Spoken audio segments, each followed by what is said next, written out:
1923년 독일의 어느 거리, 한 남자가 손수레를 끌고 빵집으로 들어갑니다. 수레에는 지폐가 산더미처럼 가득 쌓여 있어요. 여러분은 이렇게 생각하실 겁니다. 와, 엄청난 부자네?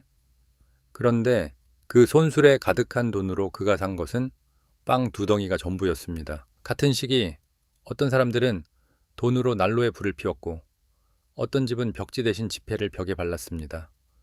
아이들은 지폐 다발을 장난감 블록처럼 쌓으며 놀았어요. 분명히 독일은 당시 세계에서 손꼽히던 선진국이었습니다. 과학과 철학, 산업이 가장 앞선 나라 중 하나였어요. 그런데 그런 나라의 돈이 어쩌다 벽지나 땔감보다도 못한 종이가 됐을까요? 오늘은 인류 역사상 가장 충격적인 경제 붕괴, 독일의 하이퍼인플레이션 이야기를 처음부터 끝까지 풀어드리겠습니다. 왜 시작됐는지, 어쩌다 그렇게 미쳐 돌아갔는지, 그리고 어떻게 멈췄는지까지요. 끝까지 보시면 돈이라는 게 사실 얼마나 위태로운 약속 위에 서 있는지 완전히 새롭게 보이실 겁니다. 이야기는 1918년 1차 세계대전이 끝나던 해로 거슬러 올라갑니다. 독일은 이 전쟁에서 패했습니다. 그리고 이듬해 승전국들은 베르사유 조약을 통해 독일에게 어마어마한 배상금을 물렸어요. 그 액수가 얼마였다였는지 아십니까? 1,320억 금마르크. 오늘날 가치로 환산하면 수천억 달러에 달하는 한 나라가 도저히 감당할 수 없는 빚이었습니다. 당시 독일이 한 해 동안 버는 돈을 한 푼도 안 쓰고 다 모아도 수십 년이 걸려야 갚을 수 있는 액수였어요. 여기서 첫 번째 의문이 생깁니다.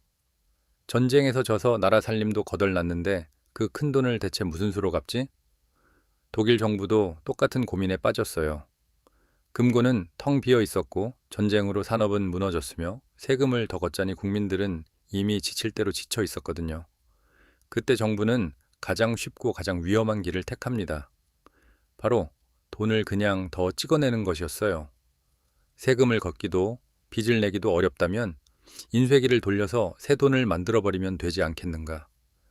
이 단순한 발상이 한 나라를 파멸로 몰고 갈 줄은 그땐 아무도 진지하게 걱정하지 않았습니다. 자, 여기서 많은 분들이 궁금해하시는 지점이에요.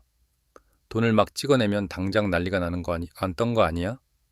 그런데 신기하게도 처음엔 별일 없어 보였습니다. 오히려 좋아 보이기까지 했어요.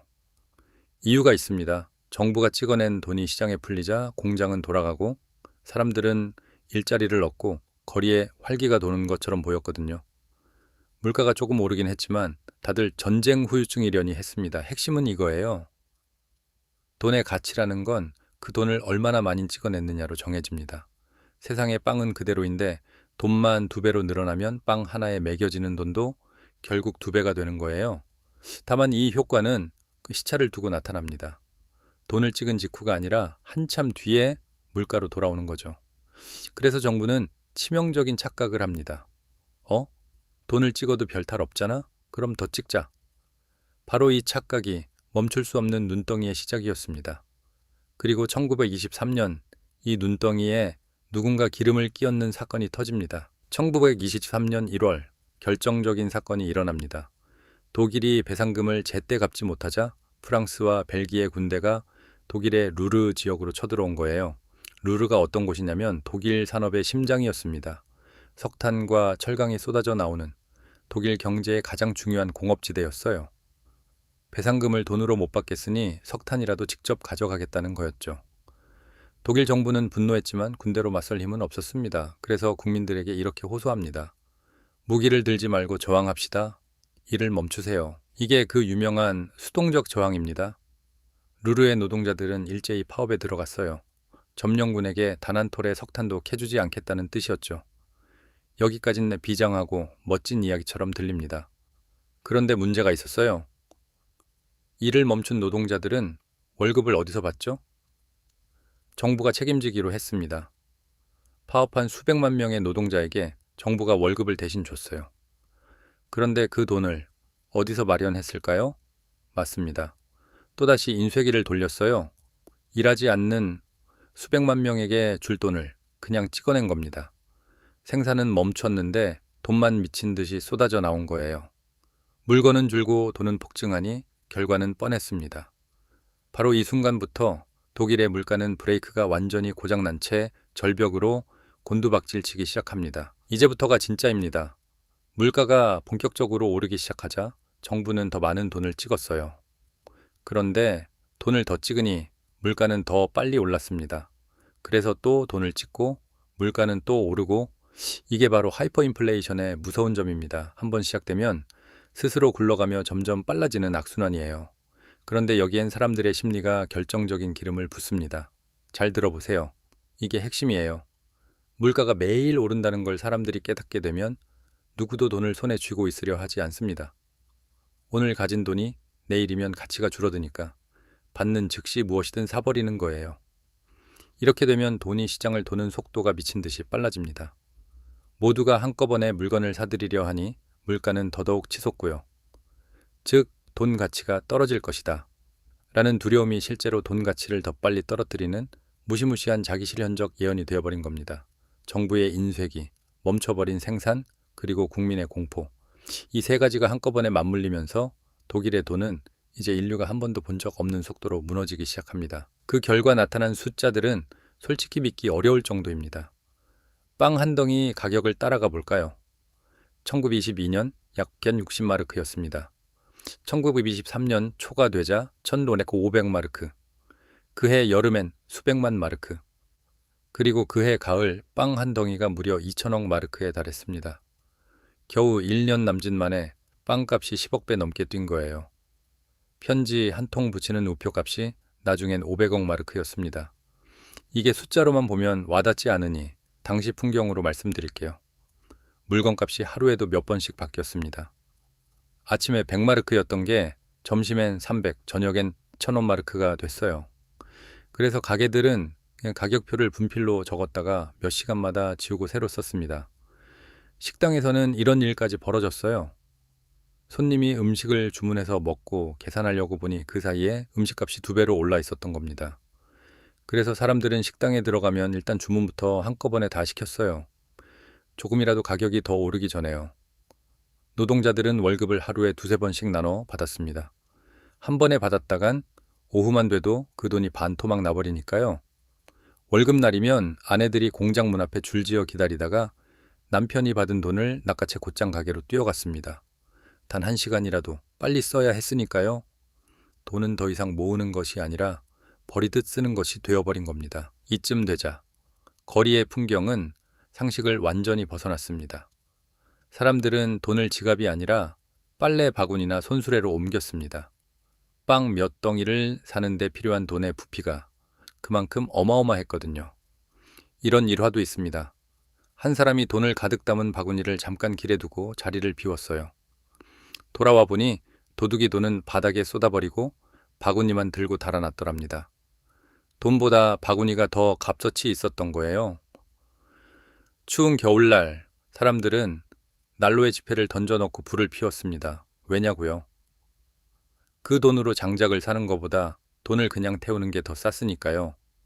어떤 집은 방을 도배할 때 벽지 대신 지폐를 발랐습니다. 지폐가 벽지보다 더 저렴했기 때문이에요. 가게에서는 돈을 셀 때 일일이 세지 않고 저울에 달아서 무게로 쟀습니다. 한 장 한 장 세다간 날이 새버리니까요.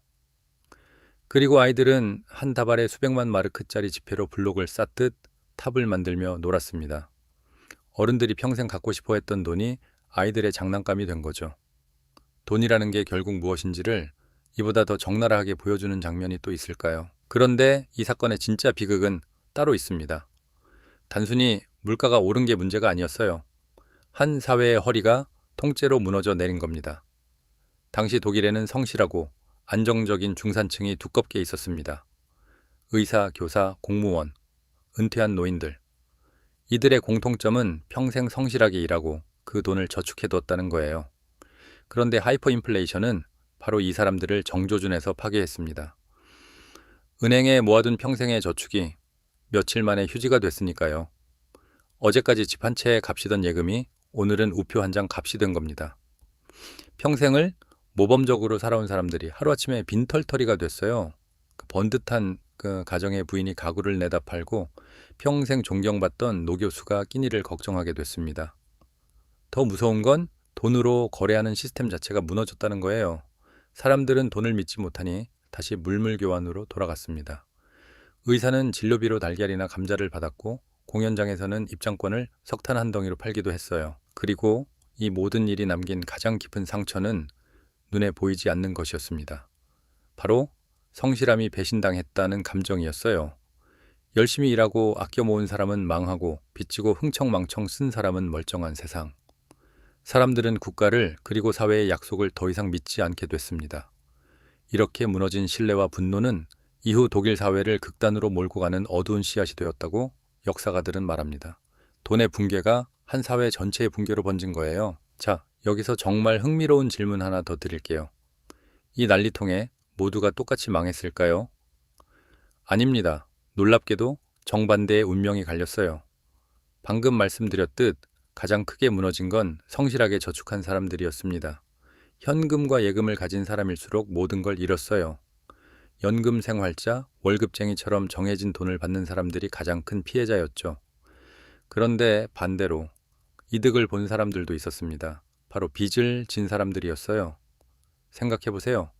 인플레이션 전에 집을 사려고 큰 돈을 빌린 사람이 있다고 칩시다. 그런데 돈 가치가 휴지가 되면서 그 빚도 같이 휴지가 된 거예요. 예전엔 집 한 채 값이던 빚이 이제는 빵 한 덩이 값으로 갚을 수 있게 된 겁니다. 실제로 큰 빚을 내서 공장이나 땅을 사뒀던 일부 사업가들은 이 시기에 오히려 어마어마한 부자가 됐어요. 부동산, 공장, 금처럼 실물을 가진 사람들도 살아남았습니다. 돈은 휴지가 됐지만 건물과 땅은 그대로 남았으니까요. 그래서 사람들은 돈이 생기는 즉시 무엇이든 이 물건으로 바꿔놓으려 했어요. 여기서 우리가 배울 게 있습니다. 돈이 무너지는 시대엔 성실하게 모은 사람이 벌받고 이 빚지고 실물을 쥔 사람이 이기는 완전히 뒤집힌 세상이 펼쳐진다는 거예요. 우리가 아는 정상적인 상식이 하나도 통하지 않는 시대였던 겁니다. 이쯤 되면 가장 궁금한 게 이거죠. 대체 이 미친 상황을 어떻게 멈췄을까? 1923년 11월 독일 정부는 마침내 특단의 조치를 내립니다. 완전히 새로운 돈, 렌텐마르크를 만든 거예요. 그리고 교환 비율을 발표합니다. 옛날 돈 1조 마르크가 새 돈 단 환마르크, 1조 대 1이었어요. 한 사람이 평생 모은 재산이 단 한 줄의 환산표로 정리되는 순간이었습니다. 그런데 종이돈을 새로 만든다고 사람들이 믿어줄까요? 어차피 또 휴지가 될 텐데요. 핵심은 여기 있었습니다. 정부는 이번엔 새 돈의 발행량을 엄격하게 제한했어요. 더는 인쇄기를 함부로 돌리지 않겠다고 약속하고 그 약속을 지킨 겁니다. 그리고 그 돈의 가치를 땅과 같은 실물에 묶어두었어요. 또 비슷한 시기에 루르의 수동적 저항도 끝이 납니다. 밑 빠진 독에 돈을 쏟아붓던 일이 멈춘 거예요. 결국 무너졌던 것을 되살린 건 대단한 마법이 아니라 단 하나, 바로 신뢰였습니다. 이 돈은 함부로 찍어내지 않는다는 믿음. 그 믿음이 돌아오자 거짓말처럼 광기는 멈췄습니다. 불과 몇 주 만에 물가는 기적처럼 안정을 찾았어요. 이 사건은 우리에게 아주 중요한 사실 하나를 알려줍니다. 우리는 보통 돈에 그 자체의 가치가 있다고 생각해요. 하지만 따지고 보면 지폐는 그냥 종이 한 장입니다. 그 종이 조각이 가치를 갖는 건 오직 한 가지 이유 때문이에요. 모두가 이걸 가치 있다고 믿기 때문에. 즉, 돈의 진짜 정체는 신뢰입니다. 그 신뢰가 무너지는 순간 아무리 큰 숫자가 적혀 있어도 종이는 그냥 종이로 돌아가는 거예요. 독일은 그걸 인류 역사상 가장 참혹한 방식으로 증명한 나라였습니다. 그래서 100년이 지난 오늘날까지도 독일 사람들은 그 어떤 나라보다 인플레이션을 두려워합니다. 독일이 유난히 물가 관리에 엄격하고 유럽 전체의 통화 정책에서 늘 신중함을 고집하는 것도 바로 이 1923년의 기억이 뼛속 깊이 새겨져 있기 때문이에요. 한 번 무너진 돈에 대한 신뢰는 한 세기가 지나도 완전히 회복되지 않는 겁니다. 그리고 이건 먼 옛날, 먼 나라만의 이야기가 아니에요. 짐바브웨, 베네수엘라처럼 비교적 최근에도 같은 일을 똑같이 반복한 나라들이 있으니까요. 돈을 다루는 일이 왜 그토록 조심스러워야 하는지 독일의 1923년은 지금도 우리에게 묵직하게 말해주고 있습니다. 돈에 대한 믿음이 무너질 때 어떤 일이 벌어지는지 역사는 같은 이야기를 계속 반복해 왔습니다. 튤립 한 송이가 집 한 채 값이던 시절도 1997년 우리가 겪은 외환위기도 그랬죠. 그 이야기들은 다음 영상에서 풀어보겠습니다.